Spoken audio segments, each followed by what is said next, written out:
Listen, this story will shake you to your core. What happens when the woman who sacrificed everything for her husband is thrown out like trash the moment he succeeds? What happens when love turns to betrayal, comfort turns to homelessness, and a pregnant woman finds herself sleeping on garbage? Grab your popcorn, turn up your volume, because what you're about to witness will leave you speechless. Are you ready? Then let's begin. Love. They say it conquers all. But what happens when love is tested by poverty, struggle, and shattered dreams? Precious, a woman whose heart was as pure as her name.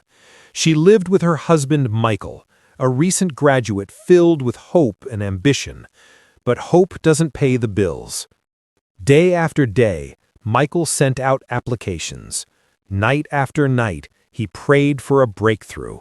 And through it all, Precious stood by him, unwavering, unshaken. While Michael searched for his big break, Precious became the backbone of their home. She worked odd jobs, cleaning houses, washing clothes, selling at the market. Her hands grew rough, her body exhausted, but her spirit never broken. She watched her husband's frustration grow with each rejection letter. She felt his pain with every failed interview, but she never complained. She never gave up on him. Through the thin walls and the empty refrigerator, through the unpaid rent and sleepless nights, Precious held on to one thing: faith. Faith that better days were coming. Faith that their struggle had a purpose. Little did she know, her story was about to take a turn, one that would test everything she believed about love, loyalty, and survival. They say miracles happen when you least expect them. For Precious and Michael, that day finally arrived. Michael's phone rang one Tuesday morning. "Mr. Michael, we're pleased to offer you the position of Assistant Branch Manager." Assistant Branch Manager! Not just any job, a position with authority, respect, and a salary that could finally end their struggles. Michael rushed home, bursting through the door with tears of joy streaming down his face. Precious had never seen him this happy. "We made it, baby! We finally made it!" he shouted, lifting her off her feet. But Precious had news of her own. Her hands trembled as she held his face. "Michael, I'm pregnant." Time stood still. Michael's eyes widened, filling with tears once more. "We're gonna be parents?" he whispered. "Yes, my love. We're gonna be parents." That tiny house that once echoed with worry and whispered prayers now exploded with laughter and dreams. They danced in their small living room, planning nursery colors and baby names. The struggle was over. The breakthrough had come. Their family was growing. Finally, happiness had found them. Or so they thought. Success can reveal who a person truly is, and sometimes that revelation is terrifying. 3 months into his new position, Michael began to change. Slowly at first, so slowly that Precious thought she was imagining it. He started coming home late. "Just finishing up reports, babe," he'd say, avoiding her eyes. The man who once rushed home to hold her was now a stranger who reeked of alcohol and cheap perfume. "I was out with colleagues, networking," he'd explain, his words slurring. Precious, now visibly pregnant, would wait by the window each night, watching the clock tick past midnight. Her baby kicked inside her as tears rolled down her cheeks. But the late nights weren't the worst part. It was the anger. The same man who once treated her like a queen now snapped at everything. "Why is this food so tasteless? Can't you keep the house quieter? Stop nagging me about where I've been." Precious walked on eggshells in her own home, one hand protectively on her belly. The Michael she knew, her Michael, was disappearing before her eyes. Every night became a nightmare. Every morning brought anxiety. And deep in her heart, Precious knew Something was terribly, terribly wrong. The question wasn't if he was hiding something. The question was what. And the answer would shatter her world completely. They say the wife is always the last to know, but what happens when the whispers become too loud to ignore? Precious was at the market one afternoon when she overheard two women talking. Did you hear about that assistant manager at the company having an affair with his own boss? Chai, the branch manager? That fine woman. What about his wife? Precious froze. Her heart pounded. Her hands trembled on her pregnant belly. More whispers followed. At the bus stop, at the pharmacy. In hushed tones, people spoke about Michael and his branch manager. The rumors spread like wildfire, and somehow they all found their way to Precious. That evening, she gathered every ounce of courage she had left. Michael, people are talking. They're saying you're having an affair with your boss. Michael looked up from his phone, his face unreadable. People? He scoffed. What people? Jealous people who can't stand to see me succeed? Voice becoming aggressive. After everything I've achieved, you're listening to gossip? You're accusing me based on rumors? His voice rose with manufactured outrage, the defense of a guilty man. I can't believe you don't trust me, Precious, after all we've been through. Precious wanted to believe him. She needed to believe him. I'm sorry, she whispered. I trust you. But even as those words left her lips, her heart screamed the truth. Trust and truth are not always the same thing. And sometimes, the person you trust the most is the one who destroys you. The truth was coming, and it would arrive in the most devastating way possible. Sometimes seeing is believing. Sometimes seeing destroys everything you believed in. Precious couldn't shake the feeling. The whispers haunted her. The suspicion consumed her. She decided to do something she never thought she'd do. Visit Michael unannounced at his workplace. Maybe I surprise him with lunch, she told herself, rubbing her swollen belly. Maybe I'll prove everyone wrong. She walked through the office corridors, her heart racing. Employees stared at her pregnant form but said nothing. Then she reached Michael's office door. What she saw would haunt her forever. Michael, entangled in his boss's arms, kissing her, touching her. Micah!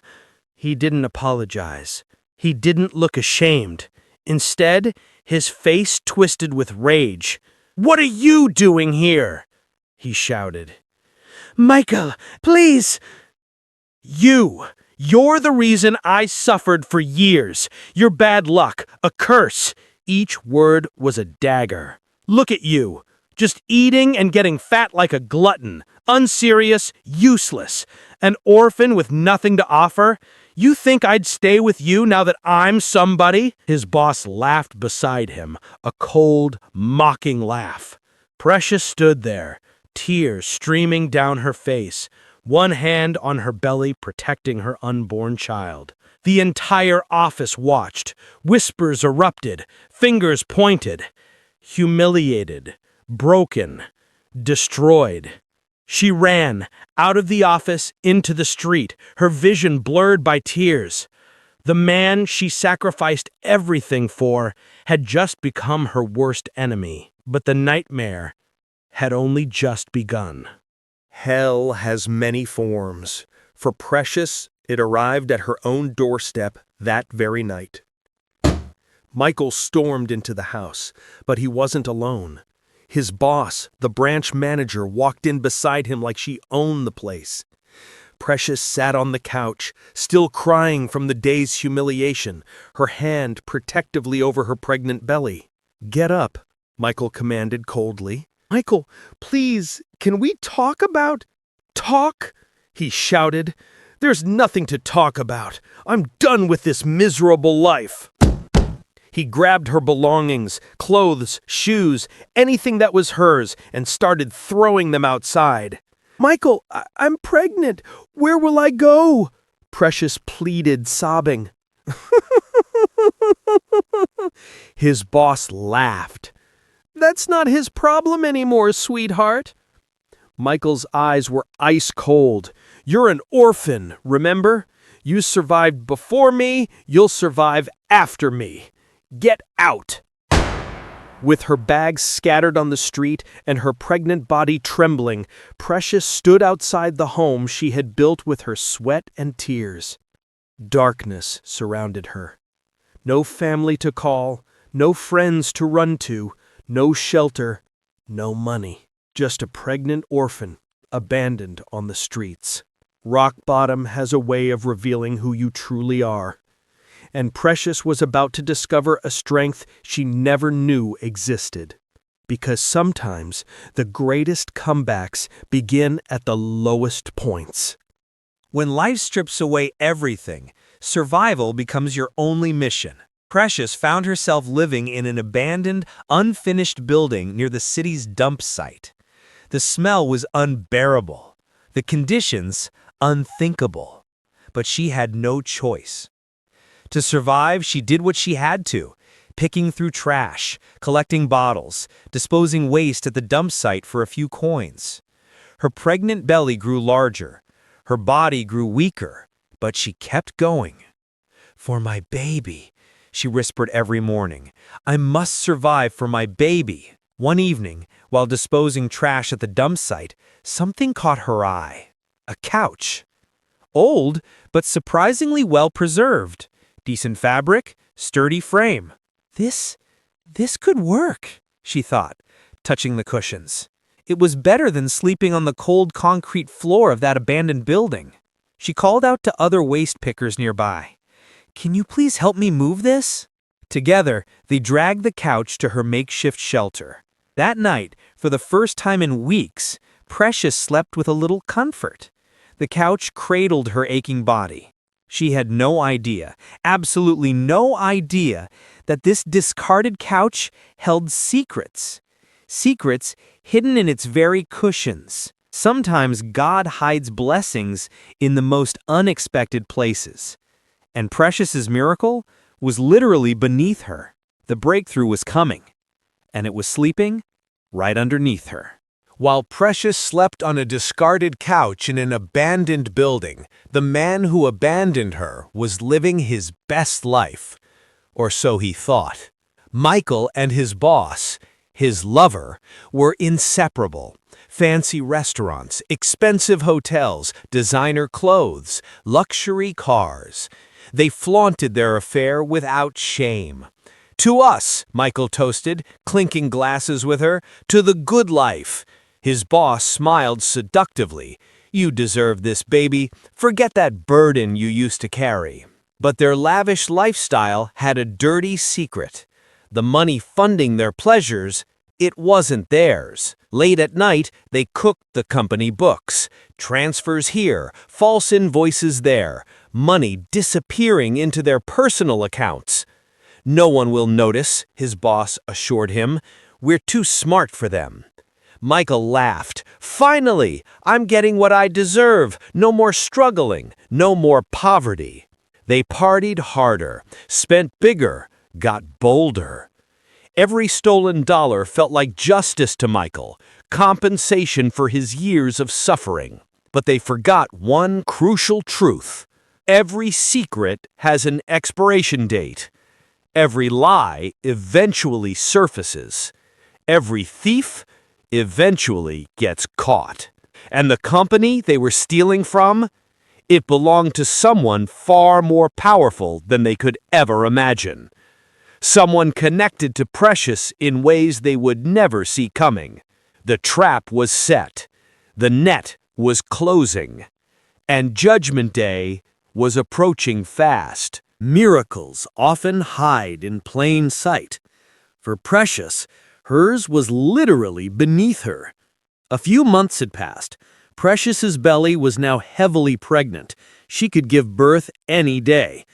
One night, while lying on the couch, She felt a sharp, uncomfortable pain in her back. Ouch, she winced, shifting her weight. Something hard was pressing against her spine, something that shouldn't be there. She sat up, running her hands along the cushions. There was a strange bulge, a tear in the fabric. "What is this?" she whispered. She pulled at the tear, her fingers trembling. Her eyes went wide, her heart stopped. Money, stacks and stacks of cash, bundles of bills stuffed inside the couch, more money than she'd ever seen in her entire life. But that wasn't all. She flipped it over.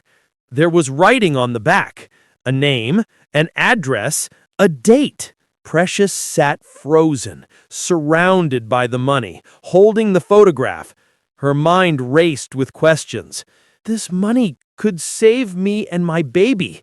We could eat, find shelter, survive. But the photograph, it belonged to someone, a family. Maybe they were searching for this money desperately. "What do I do?" she whispered, tears forming. Her baby kicked inside her, a reminder that she wasn't just deciding for herself. She looked at the address on the photograph, and she made her choice. A choice that would reveal her true character and unlock a destiny she never imagined possible. Honesty is rare in a world full of greed. What Precious did next would prove she was extraordinary. Despite her condition, despite her struggles, Precious decided to return what wasn't hers. Following the address on the photograph, she arrived at a towering mansion, golden gates, manicured gardens, luxury beyond imagination. Her tattered clothes and swollen belly seemed out of place. "Please, I need to see the owner," she told the skeptical gatekeeper. "Madam, you can't just— Please, it's urgent. I have something that belongs to him." After much convincing, the gatekeeper went inside. Minutes felt like hours. Finally, an elderly man emerged, Chief Jonathan, a distinguished entrepreneur in his 60s. The moment his eyes met Precious's, something shifted in his expression. Recognition? Confusion? Emotion? "Sir," Precious began, her voice trembling, "I found this photograph and the couch with a couch?" Chief Jonathan's face went pale, his hands shook. "What couch? Where?" Precious explained everything. The dump site, the money, the photograph. Chief Jonathan's eyes filled with tears. My God, after all these years. "Driver! Driver!" he shouted. "Get the car! We must go, now!" Precious stood to lead them, but suddenly her vision blurred, her legs gave way, she collapsed. "Quick, get her to the hospital," Chief Jonathan commanded, catching her before she hit the ground. As they rushed her to the car, Chief Jonathan held her hand, his face etched with worry. He didn't know why, but this pregnant stranger felt strangely familiar. Some connections transcend explanation, and the truth waiting at that hospital would shake them both to their core. Some reunions are written in the stars. Others are written in blood. At the hospital, doctors rushed Precious into the emergency room. "Doctor, what's her condition?" Chief Jonathan demanded, pacing anxiously. "She's due for delivery, but severely malnourished. There are complications. Most critically, she needs a blood transfusion immediately, or we could lose both mother and child." "Then take mine," Chief Jonathan said without hesitation. "Test me! Take whatever she needs." The doctors looked surprised, but quickly drew his blood. Minutes passed like hours. Chief Jonathan prayed silently in the waiting room. Then, the doctor emerged, holding test results, his face pale with shock. "Chief, we need to speak privately." "Just tell me, will she survive?" The doctor's voice trembled. Chief Jonathan, according to the blood test and DNA markers, this woman, Precious, is your daughter? Chief Jonathan stumbled backward, grabbing the wall for support. My daughter? But how? Memories flooded back. A daughter lost decades ago. A separation he had mourned every single day. Hours later, Precious gave birth to a healthy baby boy. When she finally woke up, weak but alive, Chief Jonathan sat beside her bed, tears streaming down his face. Precious, my child, my daughter, I've been searching for you for so long. Precious looked at him, confused, exhausted, overwhelmed. Father? She whispered. The orphan who had nothing had just found everything. God's timing isn't early. It isn't late. It's always exactly on time. From the streets to a mansion, from abandoned to beloved, Precious's life had become a living miracle. After being discharged, Chief Jonathan personally carried his grandson and helped Precious into his luxury car. "Welcome home, my daughter," he said, his voice thick with emotion. "Welcome to where you've always belonged." The mansion that once intimidated her was now home. Servants welcomed her, rooms were prepared, everything she and her baby needed was provided. That evening, father and daughter sat together, finally reunited after decades apart. "Tell me everything," Chief Jonathan said gently. "I want to know your story." Precious's voice trembled as she began. The orphanage where she grew up alone, never knowing her parents, the loneliness, the struggle. Then meeting Michael, the man she thought was her salvation. "I sacrificed everything for him, Papa," she cried. "I worked odd jobs while he studied. I believed in him when no one else did." She told him about Michael's success, then his betrayal, the affair, the humiliation at his office, being kicked out while pregnant. "He called me bad luck, an orphan with nothing to offer," she whispered. Chief Jonathan's jaw clenched with anger, but he held her hand gently. "And the couch?" he asked. "I found it at the dump site. It became my bed until I discovered what was hidden inside." Chief Jonathan smiled through tears. "That couch, I threw it away years ago when I moved, thinking it was worthless. But God kept it just for you." He held her close. "You're not an orphan anymore, Precious. You're a chief's daughter. You're home." The woman who slept on garbage was now royalty. But her story wasn't over yet. Justice was still waiting. They say, what goes around comes around. Michael and his lover were about to learn that lesson the hard way. A few months later, Chief Jonathan's accounting team discovered something alarming. "Sir, one of our branch offices shows massive financial irregularities. Funds are missing. Records have been manipulated." Chief Jonathan's eyes narrowed. Which branch? The one managed by a woman named Sandra and her assistant, Michael. Precious, who was present, froze. "Michael, my ex-husband works for you, Papa?" Chief Jonathan's face hardened with rage. "The man who abandoned my daughter works for me, and he's been stealing from me?" An investigation montage music begins. A full investigation was launched. Bank records, security footage, witness testimonies, everything pointed to one truth.